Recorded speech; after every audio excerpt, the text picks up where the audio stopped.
Welcome to another edition of our baseball tutorials, a new feature here on stlsportspage.com.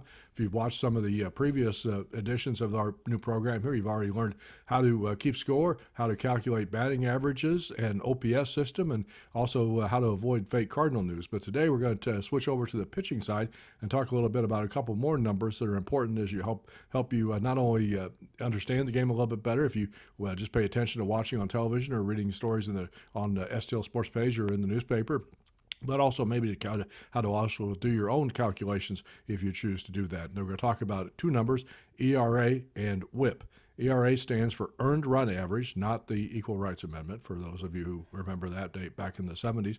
But it's a very important number in baseball, and everybody who remembers, of course, the great Bob Gibson, famous for having a 1.12 ERA back in his magical season of 1968. Not very many pitchers, well, nobody has ever done that when compiling the number of innings pitched that he has. So the way you would do this, the way you would calculate the ERA, a couple of little math skills involved here. You would take the number of earned runs. That means not a run that scored because of an error or something like that.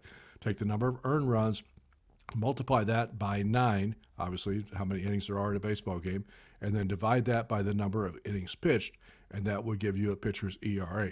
Luckily, most smartphones and computers have calculators, so you don't even have to do the long division by hand anymore to come up with that number. But one thing that is a little bit tricky, just to point out, is how you would handle a pitcher who has like partial innings, like 1/3 of an inning, 2/3 of an innings. So what that would be is 1/3 would be 0.33, and 2/3 of an inning would be 0.66. So as you're calculating that equation, if a pitcher has, say, 10 and 2/3 innings, then he would have 10.67 innings that you would use as your number after you have your earned runs times 9 for the number of innings pitched to give you that ERA. So that's how you would calculate that. And I would tell you this, that a very good pitcher these days in the modern era of baseball, you're looking at somewhere in the threes. Anybody who has an ERA under 3.00, and especially with a significant number of innings pitched, if they're a starter, they're having a really good season.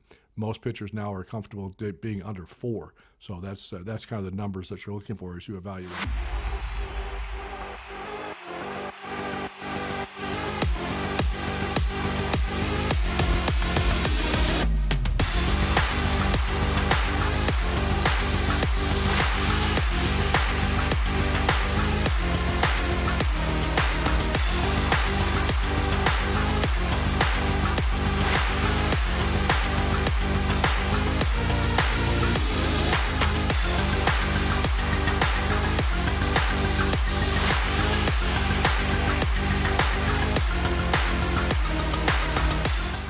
The other number that's become kind of popular in analytics these days is WHIP, and what that stands for is walks and hits per innings pitched. And basically what that is telling you how many runners that pitcher is putting on base for every average inning that he is pitching. And again, what your number that you're looking for there is a really, really good all-star level pitcher is about at 1 or even under 1.00, meaning he's averaging 1 or less runners per inning pitched.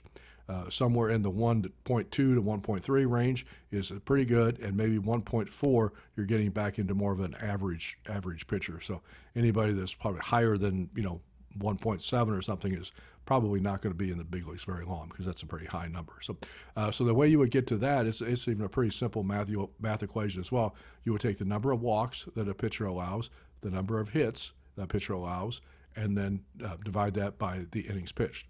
So that would give you the average of how many runners they are allowing per inning pitch. So pretty simple calculation, and you'll hear those a lot over the course of the broadcast, over the course of reading stories. So hopefully now that gives you a little bit of understanding of how to calculate both ERA and WHIP, and what exactly that number means, and what exactly kind of number that you're looking for when you evaluate pitchers based on that statistic. So with the latest edition of our baseball tutorials, please check out all the other ones if you haven't. Also, of course, watch for all of our other coverage here on STLSportsPage.com of the Cardinals.